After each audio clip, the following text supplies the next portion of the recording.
৩০ ডিসেম্বরের ভোটকে সামনে রেখে ব্যস্ত সময় পার করছেন ময়মনসিংহের আওয়ামী লীগের সম্ভাব্য প্রার্থীরা। নানা প্রতিশ্রুতি নিয়ে ভোটারদের কাছে যাচ্ছেন তারা। তবে দলের সিদ্ধান্ত এখনও না পাওয়ায় বিএনপির মনোনয়ন প্রত্যাশীরা কাজ করছে খানিকটা রেখে ঢেকে। স্বতন্ত্র অবস্থান থেকে মনোনয়নপত্র জমা দেব। তবে আমার বিশ্বাস যে দল অবশ্যই করে আমাদের মতো মাঠের তৃণমূলের কর্মীদের দুঃখের কথা এবং আবেগের কথা বুঝতে পারবেন। আমি আশা করি কেন্দ্র থেকে আমাকে নমিনেশন দিবে। এই যুব সমাজের অবক্ষয় থেকে যুব সমাজকে বাঁচানোর জন্য আমরা পৌর পরিষদের পক্ষ থেকে নানাবিধ কর্মসূচি গ্রহণ করব।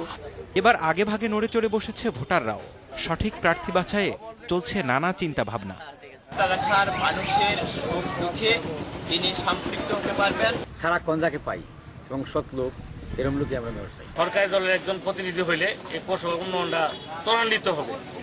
জয়পুরহাট সদর, আক্কেলপুর ও কালাই পৌরসভার সম্ভাব্য প্রার্থীরাও ঘাম ঝরাচ্ছেন নির্বাচনের মাঠে।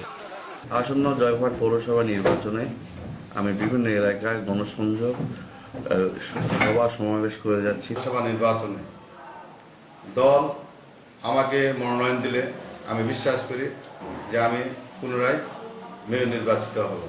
মনোনয়নের দৌড়ঝাঁপে ব্যস্ত পাবনার পৌর এলাকার প্রার্থীরাও। দলীয় কার্যালয়ে চলছে চেষ্টা তদবির। তবে মামলার কারণে প্রকাশ্যে আসছেন না বিএনপির সম্ভাব্য প্রার্থীরা। Zahidul Bashar, independent news.